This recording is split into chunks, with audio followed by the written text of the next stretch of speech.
जी बिस्मिल्लाहिर्रहमानिर्रहीम। अस्सलामु अलैकुम दोस्तों, मेरा नाम है वालेकुम आमिर रज़ा।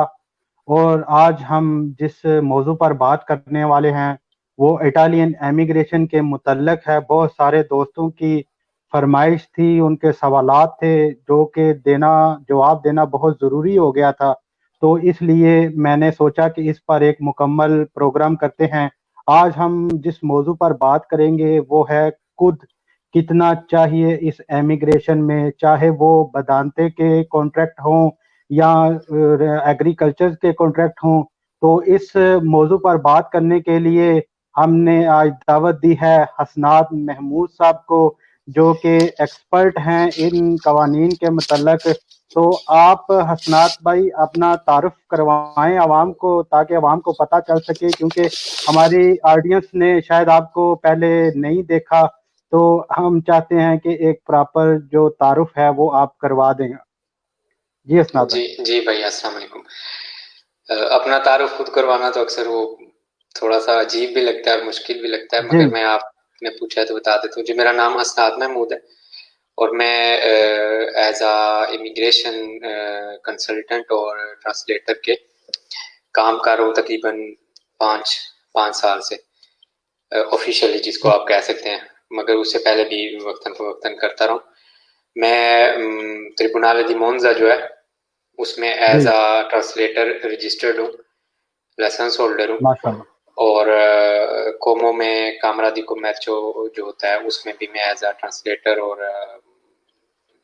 इस जो मेडिएटोरे कुल्टुराले होते हैं उसके तौर पर जी। मैं रजिस्टर हूँ। हमारा अपना ऑफिस है इधर सेविजो में, एनएस सर्विसी के नाम से। हमारा पेज भी इसी नाम से मौजूद है फेसबुक पे, जिसपे हम काफ पात्रोनातो इमिग्रेशन और लीगल किस्म के जितने भी काम होते हैं वो सारे करते जी हैं। माशाल्लाह। एज अ मेरा तो बैकग्राउंड जो है वो ये है कि मैंने 3-4 साल तकरीबन सीजीएल के साथ काम किया है, उनके मोन्जा ब्रियांसा में जो ऑफिस था इमिग्रेशन होता है। जी। ठीक है जी। तो अब हम अपने सवालात की तरफ बढ़ते हैं। हमारा पहला सवाल है कि इस एमिग्रेशन में खुद कितना रखा गया है, चाहे वो बदानते हो या एग्रीकल्चरा के लिए। उनकी मुकम्मल तफसील आप आवाम को आगाह करें इससे। जी, पहले जैसा कि आपने खुद ही वो सवाल में इसका थोड़ा सा इसकी तरफ इशारा किया है कि इस इमिग्रेशन में दो मेन कैटेगरीज हैं। एक जी। एग्रीकल्चर वाले बंदे हैं, एक वो जो घर में मदद के लिए या किसी बंदे की देखभाल के लिए रखे जाएंगे, जिनको कॉल फॉर बदानते कहते हैं। जी। एग्रीकल्चर वाला जो है वो क्योंकि एक कंपनी होती है जो आपको कॉन्ट्रैक्ट देगी या रखेगी, बंदा नहीं होता सिंगल। तो उस कंपनी का जो खुद है या उस कंपनी की जो एनुअल आमदन है जो वो शो करते हैं, वो कम अज कम 30,000 होनी चाहिए। उससे ठीक कम हो पर गया। आप नुमाइंदा नहीं कर सकते। उसमें जो दूसरी बात आपने मद्देनजर रखनी है कि इस किस्म के कॉन्ट्रैक्ट के लिए यानी कि एग्रीकल्चर वाले कॉन्ट्रैक्ट के लिए बेसिक शर्त यह है कि आपका 8 घंटे फी योम यानी कि हर दिन 8 घंटे का कॉन्ट्रैक्ट हो। ठीक हो गया। उसमें पार्ट टाइम की सहूलत आपको नहीं हासिल। ठीक हो गया। और अब कॉल हम फॉर देखते हैं बदानते के लिए। जी, उसमें थोड़ी-सी ज़्यादा तफ़सील है, क्योंकि इसमें एक तो सबसे पहली तो बात ये है कि इसमें पार्ट टाइम की भी सहूलत मौजूद है। यानी कि अगर कोई बंदा पार्ट टाइम पे अपना कॉन्ट्रैक्ट करता है, आपको रखता है काम पे, तब आपको पार्ट टाइम पे भी कर सकते हैं। इसमें सिर्फ़ इतनी शर्त है कि पार्ट टाइम जो है वो कम से कम 20 घंटे का होना चाहिए। हफ़्ते में ठीक हो। 20 घंटे जो आपका ठीक हो कॉन्ट्रैक्ट हो। जहाँ तक बात है खुद की, तो इसमें 2 कैटेगरीज़ ऐसी हैं जिसके बारे में इस वक़्त हम 100% कन्फर्म होके कह सकते हैं कि इसका ये खुद है और इसका ये खुद है। गया। जी। एक कैटेगरी है जो मिक्स है। उसका अभी तक, जैसा कि आपने सुना होगा इन दिनों में काफ़ी बहस चल रही है, अभी जी। तक 100% कन्फर्म जवाब कोई भी नहीं दे सकता। क्योंकि खुद ठीक हो। गवर्नमेंट ने इसके बारे में कोई कन्फर्म जवाब नहीं दिया। तो ठीक हो हम गया। सबसे पहले देखते हैं इस केस को कि जिस केस में एक घर में जो आपका मालिक है वो अकेला रह रहा है, सिर्फ उसका रेजिडेंसा बना हुआ है और किसी का रेजिडेंसा नहीं बना हुआ, और स्टातो दी फैमिलिया पर वो अकेला है। इस सूरत में आपके मालिक का कम से कम जो सालाना आमदन है वो 20,000 का खुद उसके पास होना चाहिए, कम से कम। 19,999 भी होगा तो वो नहीं कर सकता तुम्हारा। 2,000 या ठीक हो गया। 2,001 यूरो कम से कम हो, ये होगी पहली ठीक। कैटेगरी।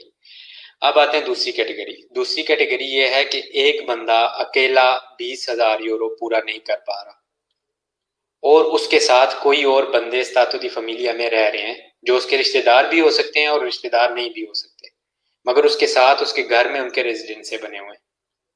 इस सूरत में सारों का कुल मिला के कम से कम 27,000 यूरो होना चाहिए, जी। इससे कम ना हो। इसमें एक और सहूलत मौजूद है कि एक बंदा फर्ज करें जिस घर में रह रहा है उसमें उसके साथ तो रेजिडेंसा किसी का भी नहीं बना हुआ जो उसका 27,000 का खुद पूरा कर सके, मगर ठीक हो गया। उसका बहन भाई, माँ बाप, बेटा बेटी या बीवी सही। किसी और घर में रह रहे हैं और वो भी काम कर रहे हैं, तो वो उनका खुद भी साथ लगा सकता है, बेशक उनका रेजिडेंसा अलग से बना हुआ है, सिर्फ इन ठीक हो गया। रिश्तों का जो फर्स्ट ग्रेड में आते हैं। ठीक है। सही हो गया। उनका खुद लगा के 27,000 होना चाहिए। ये होगी दो क्लियर जो चीजें हैं वो। अब तीसरी ठीक चीज हो। वो है जिस पर अभी तक बहस भी चल रही है और जो काफी खतरनाक भी है, काफी जी जी। जिम्मेदारी वाली बात है। वो ये है कि एक बंदा एक घर में रह रहा है, उसके साथ सिर्फ उसके बीवी बच्चे रह रहे हैं ठीक हो गया। या उसके माँ बाप रह रहे हैं, वो बंदे जिनका उसके साथ रिश्ता है और उसके कारी को है, मगर ठीक। काम वो सिर्फ अकेला कर रहा है ठीक हो गया। और उसका खुद भी 27,000 से कम है, 21,000 है, जी बीस जी। हजार है, यानी कि बहुत 20 सारे से दोस्तों लेकर, ने ये सवाल हाँ जी, पूछा है वैसे। 20,000 से लेकर 27,000 के दरमियान उसका खुद है। हम फर्ज कर लेते ठीक। हैं उसका खुद 26,500 है। ठीक हो गया। ठीक है। अब ये क्या करेगा, ये दुमानदा कर सकता है या नहीं कर सकता, इस बारे में अभी तक 100% कंफर्म कोई चीज नहीं है। ठीक इसमें हो गया। जितने वकीलों से हमारी बात हुई है, इधर मिलान के एरिए के जितने एक्सपर्ट हैं इमिग्रेशन के, उन सब जी। में से अक्सरियत की राय यही है कि इस केस में भी 27,000 होना चाहिए। ठीक हो गया। कुछ वकील हैं जो कह रहे हैं कि इस केस में 20,000 भी काफी है। यानी कि ठीक है। गवर्नमेंट की तरफ से अभी तक कोई कंफर्मेशन लेटर वगैरह नहीं, नहीं दिया गया अभी तक। नहीं जी। इसमें मसला ये है कि बेशक 27,000 वाले हों या जी। 20,000 वाले हों, हैं तो वो वकील ही, वो हुकूमत ठीक नहीं हो है। गया। वो इस बात की हाँ गारंटी जी नहीं जी दे जी सकते, जी जी। वो इस बात की गारंटी नहीं दे सकते कि अगर आज आप उनकी बात मान के 26,000 जी। रुपये ही अपना नुमाइंदा सेंड कर देते हैं तो कल वो एक्सेप्ट होगा या नहीं होगा। ठीक हो गया। क्यों? क्योंकि फर्ज करें परसों हुकूमत जो है वो ये बयान जारी करती है कि 27,000 खुद होना चाहिए, तो ठीक। फिर जिन लोगों ने 26,000 पे, 25,000 पे, 24,000 पे सेंड कर दिए अपने दुमानदे, भेज जी दिए जी मिनिस्ट्री को, वो दुमानदे जाया हो जाएंगे। क्यों? क्योंकि ना वो जी। ठीक दुमानदा हो गया। चेंज हो सकता है, ना वो दुमानदा कैंसिल हो सकता है, ना उस दुमानदे में मालिक चेंज हो सकता है, ना उस दुमानदे में वर्कर चेंज हो सकता है। तो आपका ये जो जिंदगी भर का मौका है ये जाया हो जाएगा। सर एक और सवाल है इस मतलब कि एक एक दोस्त ने नहीं, तकरीबन 4-5 दोस्तों ने मुझसे ये सवाल किया है कि जी जिनकी सजोरनो वैलिड है, यानी कि अजीलों वाली भी जो 6 माह की लबोरो सजोर देते हैं, उनकी अजील चल रही है अभी, तो उन वो तो अभी उनकी जो है ना सजोर वैलिड है, तो वो तो दोबारा इमिग्रेशन का कर ही नहीं सकते। इसके मतलब आप जरा रोशनी डालें इस बात पे। अच्छा, इसके लिए भी थोड़ी सी तफसील में मैं जानना पड़ेगा कि इमिग्रेशन कितनी किस्म की है। जो इस जी। कानून में आई है वो दो किस्म की है। ठीक हो एक गया। वो किस्म है जो हर किसी के लिए है, जिसमें कोई सही। किसी किस्म की शर्त नहीं है। ठीक है। अगर आप ठीक। देखेंगे तो जो कानून है उसके आर्टिकल 1 में इसकी सारी तफसील है। ठीक है। आर्टिकल नंबर 1 में ठीक हो इसमें गया। सिर्फ इतना लिखा है कि हर वो मालिक जो कि इटालियन है या यूरोपियन यूनियन का रहायशी है या उसके पास सेम्परे की सजोर है, वो किसी भी चित्तादीनो ठीक हो गया। स्ट्रानियरो यानी कि किसी भी गैर मुल्की को काम पर रख सकता है और उसको फिर वो सारा सजोर के प्रोसेस के बाद सजोर मिल ठीक। सकती है। इसमें कहीं पर भी ये बात नहीं है कि उस चित्तादीनो स्ट्रानियरो को यानी रख कि सकता है जो जिसकी परमेसर सजोर की है। सजोरनो है वो। जी, इसमें कहीं पर कैद नहीं लगाएगी कानून जी में। मैं यही पूछने वाला था, जिसकी सजोर है कि जी सजोर जो है वो ईयू है, यानी कि नॉर्मल भी लुंगो प्रियदो ना हो, ईयू हो, जी, वो भी अप्लाई कर सकते हैं, यानी कि जो इटालियन नेशनल के फैमिली मेंबर्स हैं और उनके पास वो 5 साल वाली जो है पीले रंग के कागज वाली, या अक्सर कभी नीले और जी गुलाबी जी। रंग की भी होती है, वो भी अप्लाई कर सकते हैं। ठीक है। ठीक ठीक होगा, ठीक होगा। इसमें जो वर्कर की शर्त है ना, उसमें सिर्फ इतना लिखा है कि वो गैर मुल्की हो। ठीक। ये नहीं लिखा हुआ कि उसके पास अजील हो ना हो, सुजोर हो ना हो, वैलिड हो, खत्म हुई हो, कोई इस बारे में शर्त नहीं लगी हुई। लिहाजा सही जो हो गया। बंदा नया कॉन्ट्रैक्ट लगा के इमिग्रेशन अप्लाई कर रहा है, बेशक डोमेस्टिक हो या एग्रीकल्चर हो, वो किसी किस्म का भी हो सकता है, उसकी सजोर खत्म हुई हुई हो ना हुई हुई हो, कुछ भी ना हो, उसके पास सजोर भी ना हो, कभी ली ही ना हो, वो भी अप्लाई कर सकता ठीक हो गया। है। सर अब एक आते और हैं। सवाल है। जी। एक सवाल जो है ना, काफी दिनों से जो है ना दोस्त एक ने पूछा था, लेकिन मैं उसका कोई तसल्ली बख्श जवाब नहीं दे सका। कि एक बंदा है जिसके नाम पर घर है, यानी कि कॉन्ट्रैक्ट उसके नाम पर है, लेकिन उसका खुद नहीं है, यानी कि है भी तो बहुत थोड़ा या नहीं है। ठीक है, तो वो जो साथ बंदा रह रहा है, क्या उसका वो टोटल अगर यानी कि उसका खुद नहीं है, तो साथ जो बंदा रह रहा है उसका 20,000 से ऊपर खुद है, क्या वो दोनों मर्ज हो सकते हैं? इस तरह दमादा हो सकता है? जी, मर्ज हो सकते हैं, मगर उसमें ये शर्त है कि दोनों का खुद मिला के 27,000 हो। जी जी, ठीक हो गया। यानी कि उसका खुद होना लाजमी है, यानी कि वो नैरो नहीं चलेगा। नहीं नहीं, फर्ज करें मैं हूँ, जी। मकान मेरे नाम है और आप मेरे ठीक। साथ रह रहे हैं। ठीक हो गया। मेरे नाम पे सिर्फ मकान है, मेरे पास सिर्फ सिंपरे की सजोर है, मगर मेरे पास खुद नहीं है, मैं काम करता ही जी, नहीं। यही ठीक। पूछना चाह रहा था मैं। और आप मेरे साथ रह रहे हैं, मगर आपका खुद 27,200 है। ठीक हो गया। तो मैं बंदे को रख सकता हूँ आपका खुद साथ लगाकर। ठीक हो गया जी। ठीक है। इसमें सिर्फ मशवरा यही है कि अगर तो जो आपके साथ बंदा घर में रह रहा है उसके पास भी सिंपरे की सजोर है, ठीक। तो मालिक उसको बनाए जिसका खुद है। ठीक हो गया, यानी कि ठीक है। कॉन्ट्रैक्ट चेंज कर लें। नहीं, घर के कॉन्ट्रैक्ट का कोई मसला नहीं है, कि ये कहीं नहीं लिखा हुआ कि अप्लाई करने वाले के नाम पे घर हो या उसके नाम पे कॉन्ट्रैक्ट हो। अच्छा अच्छा, ठीक हो गया। शर्त बेसिक ये है कि सिंपरे की सजोर हो, वो कहीं पर ठीक। रिहाइश पजीर हो, यानी कि उसका घर वगैरह हो, कहीं ना रेजिडेंसा बना हुआ हो जिसपे उसने काम के लिए बंदे को रखना है। और दूसरी तीसरी उसमें शर्त यह है कि उसके पास खुद हो। तो इसमें प्रेफर यही करें कि जिस बंदे का खुद है, अगर उसके पास 20 एम्परे की सजोर है तो उसी को अप्लाई करें। अच्छा सर, एक और सवाल है कि भाई साहब पूछ रहे हैं कि दो भाई घर में रहते हैं, दोनों के अलहदा अलहदा खुद जो है ना वो तकरीबन 20,000 से ऊपर चले जाते हैं। क्या वो दोनों अलहदा अलहदा एक एक बंदे का दुमानदा कर सकते हैं? नहीं, जो बंदा एक से दो हो गया ना घर में और जी। दोनों काम कर रहे हैं, उनके लिए लाजमी है कि उनका खुद कम ठीक अज हो कम गया। 27,000 हो। ठीक है। एक बात। दूसरी ठीक। बात यह है कि देखें चीज़ों को सिर्फ कानून की नज़र से नहीं देखते, अक्सर इस नज़र से भी देखते हैं कि जो आगे आपकी फाइलों को देखेंगे वो किस जहनीत के हैं। ठीक है। अब जी जी। जब एक इमिग्रेशन ऐसा की ही है। तो प्रेफेक्चुरे में बैठा हुआ बंदा एक बंदे की फाइल देखता है कि एक घर में दो भाइयों ने दो बंदे रखे हुए हैं, एक 4 घंटे काम कर रहा है और दूसरा भी 4 घंटे ठीक। काम कर रहा है, तो उनके जहन में ठीक हो गया। ऑटोमेटिक सवाल आएगा कि ये इनके घर में इतना कौन सा काम है कि 8 घंटे इनको एक नौकर चाहिए। जी जी जी। ठीक हो ठीक गया। है।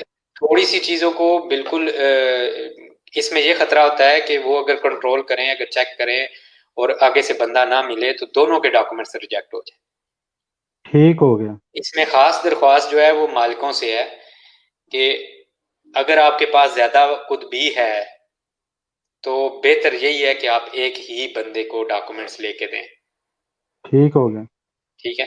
क्योंकि अक्सर चीजें जो होती हैं वो बेशक कानून के मुताबिक हो सकती हैं, मगर वो जी। प्रैक्टिकल में नहीं आ सकती। उस पे शक पैदा हो ठीक हो जाता गया। है और जब शक पैदा हो जाता है तो आपका दुमानदा रिजेक्ट हो सकता है। फिर आपने केस करना होगा, हो सकता है आप अदालत में जीत जाए, हो सकता है हार जाए, मगर वो फिर सालों लंबी बात चलती है। ठीक हो गया। यानी कि उनको एहतियात करनी चाहिए, क्योंकि ये मामला ऐसा है कि एक बार अगर चांस गया तो फिर दोबारा चांस आना शायद मुश्किल ही हो जाए। जी आगे बिल्कुल। कोई पता नहीं कि चांस मिलेगा या नहीं ये अभी भी मिलेगा। कोरोना की वजह से आया ही है इमिग्रेशन, अगर कोरोना ना जी। आता तो इमिग्रेशन ना आती। ऐसी बात है, ऐसी बात है कि कोरोना की वजह से जो है ना आइंदा आने वाले दिनों में मैं ये भी सुन रहा हूँ कि बहुत सारे मुल्क अपने विजिट वीजे में बहुत सारी नरमी करने वाले हैं। तो सर हम अपने नेक्स्ट क्वेश्चन की तरफ चलते हैं। क्वेश्चन ये है कि जिनका पासपोर्ट कस्तूरे में जमा है, क्या वो जो कस्तूरे की तरफ से लेटर मिला है उनको, उस पे दमानदा इमिग्रेशन का कर सकते हैं? उनको कोई प्रॉब्लम तो नहीं होगी उसमें? जी। अच्छा, इसमें भी दो चीजें हैं। अगर तो उनका पासपोर्ट सिर्फ कस्तूरे में जमा है जी। और उन्होंने उसके बाद उसका दिनुंचा नहीं करवाया गुम होने का, ठीक हो गया। और उनके पास उसकी फोटोकॉपी है, ठीक। तो वो जमा करवा सकते हैं उस पे पेपर, बेशक वो पासपोर्ट एक्सपायर हो गया हो। ठीक हो गया। ठीक है। यानी कि उनको दोबारा जो है फिंगर्स पर जब वो जाएंगे तो उनसे पासपोर्ट वगैरह तलब किया जाएगा, अगर वो एक्सपायर भी हुआ तो वो चल जाएगा? नहीं नहीं नहीं नहीं, दुमानदा करने के टाइम की हम बात कर रहे हैं। अच्छा अच्छा, ठीक हो। दुमानदा करते टाइम वो एक्सपायर पासपोर्ट पर भी या कस्तूरे में जमा पासपोर्ट पर भी दुमानदा कर सकते हैं, बशर्ते कि उसके गुम होने का उन्होंने दिनुंचा नहीं कराया हुआ। ठीक हो गया। क्यों? क्योंकि जिस डॉक्यूमेंट पे आप एक दफा गुमशुदगी का दिनुंचा करा देते हैं, उसको आप कहीं पर भी फोटोकॉपी की शक्ल में भी इस्तेमाल नहीं कर सकते। Okay okay. फिर क्या ठीक हो होगा, गया। जब आज आप एक खत्म हुए हुए पासपोर्ट पर दुमानदा कर रहे हैं तो दुमानदा ओके है। इस ठीक। दौरान जब आप इंतजार करेंगे कि मेरी अपॉइंटमेंट आने वाली है, तो आप अपने नए पासपोर्ट का बंदोबस्त कर लें, क्योंकि जी जब ठीक आपकी हो गया। प्रेफेक्टूरे में अपॉइंटमेंट आएगी तब वहां पर आपको अपना वैलिड ओरिजिनल पासपोर्ट शो करना पड़ेगा।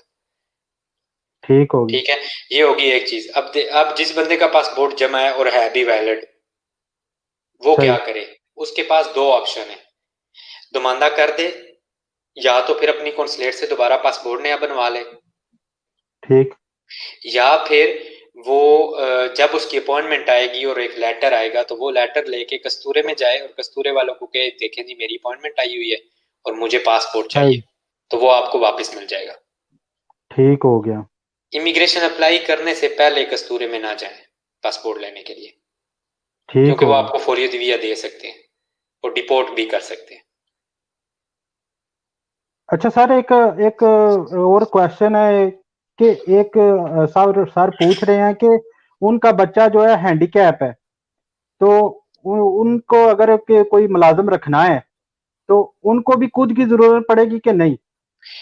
जी, इसमें भी ये तफसील है कि अगर उनका बेटा 100% हैंडीकैप है और उसको नॉन autosufficiente डिक्लेयर किया गया है और उसको जी। अकोम्पानियमेंट तो मिली है या नहीं मिली, मगर इम्पोर्टेंट ये है कि इम्स की तरफ से जो लेटर आता है उस पर नॉन autosufficiente 100% invalido, इनमें से कोई एक ठीक। चीज लिखी होनी चाहिए। तो ठीक हो गया। अब अगर वो बच्चा 18 साल से कम है जी। तो उसके वालिद ही उसकी जगह पर दुमानदा करेंगे ओके। और उनको खुद की जरूरत नहीं है। ठीक ठीक है। हो गया सर। अगर वो बंदा 18 साल से ऊपर है तो फिर खुद जी। उस बंदे के नाम से दुमानदा होगा, तब उसको खुद की जरूरत नहीं है। ठीक हो गया। ठीक है। सर नेक्स्ट क्वेश्चन ये है कि एक बंदा है, पता है बहुत सारे दोस्त 6 महीने वाली सोजोर्नो पर भी, जो झील वाली सोजोर्नो होती है उस पर पाकिस्तान चले जाते हैं और वापस जब एयरपोर्ट पे आते हैं तो वो एयरपोर्ट वाले उनका पासपोर्ट रख पासपोर्ट लेते रख हैं। लेते हैं, बिल्कुल। जी। तो क्या वो भी इस एमिग्रेशन में हिस्सा ले सकते हैं? ये उनको कोई लीगल जो है ना वो डिफिकल्टी तो नहीं आएगी? डिपेंड ये करता है कि वो पाकिस्तान से वापस कब आए। जी। अगर तो वो 8 मार्च 2020 के बाद पाकिस्तान से वापस आए हैं तो वो उनका अप्लाई करना सिर्फ एक ट्राई है। ठीक है। ठीक हो गया। अगर कोई फर्ज करें पिछले साल अक्टूबर में पकड़ा गया पाकिस्तान से वापस आते हुए, तो वो अप्लाई कर सकता है, क्योंकि इस कानून में जो ठीक। शर्त है वो ये है कि 8 मार्च 2020 से पहले बंदा इटली हाँ में जी, हाँ जी। मौजूद था और उसके बाद इटली से निकला नहीं है। जी।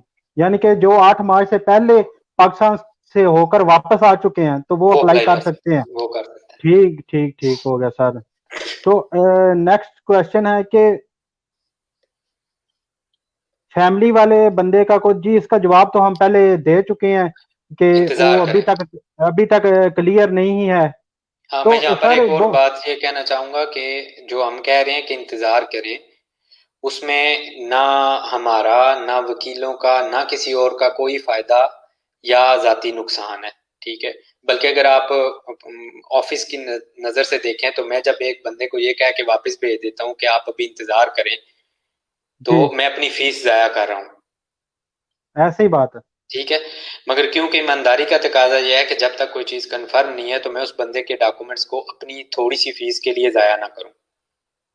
इसलिए ठीक हो सबसे गया। दरख्वास्त यह है कि 1 जून से लेकर 15 जुलाई तक दुमानदों का टाइम है, 45 दिन है। जी, तो अगर जी, आपका जी, दुमानदा 15 जुलाई को रात 10 बजे भी होता है, तो वो भी वैलिड है उतना ही जितना 1 जून को सुबह 7 बजे होने वाला दुमानदा वैलिड है।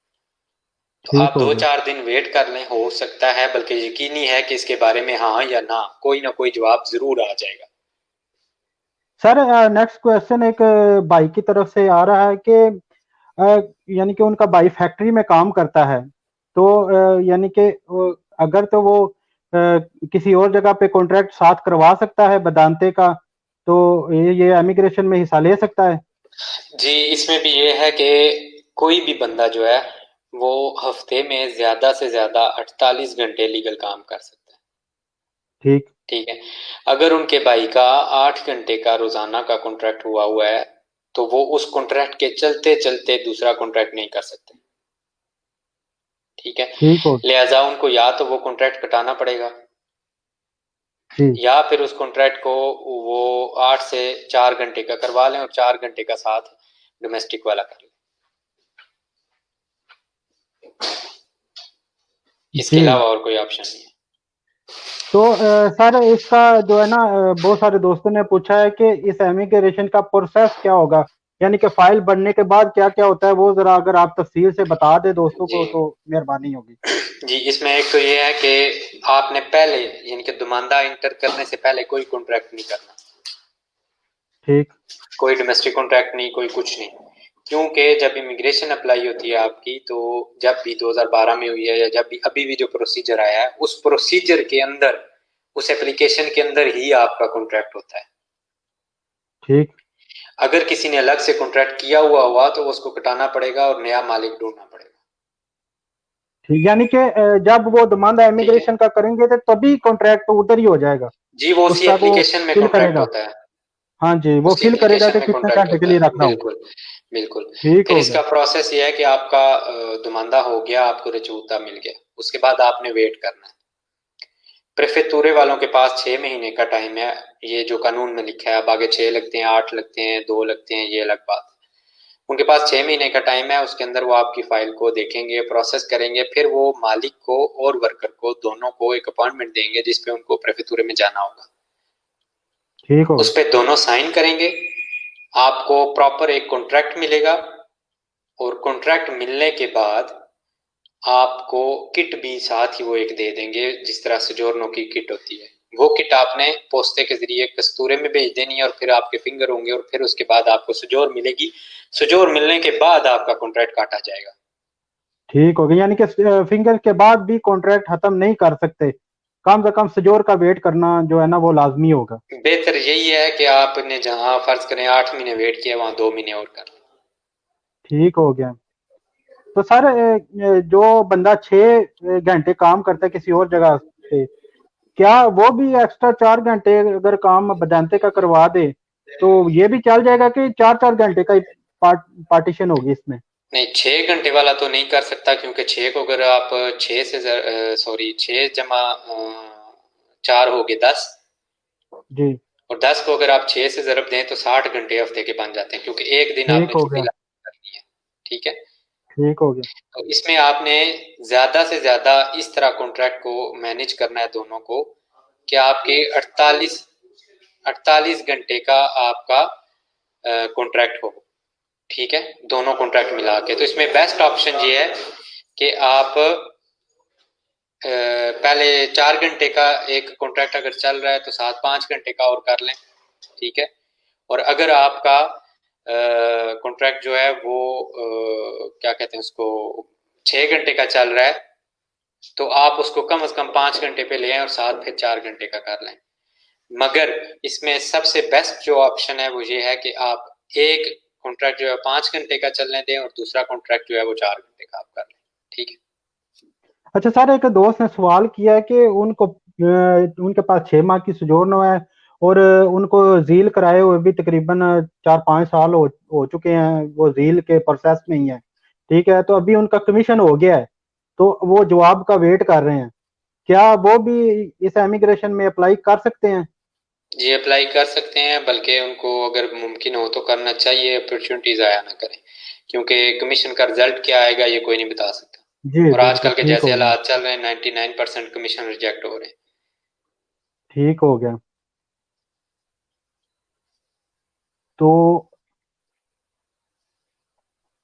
सर, बड़ी मेहरबानी, बहुत शुक्रिया, आपने कोई हमें आज मसला नहीं भाई, टाइम टाइम दिया है, अपना कीमती वक़्त से नवाजा है हमें। कोई हम मसला नहीं आपके है। बहुत ज़्यादा मशकूर हैं।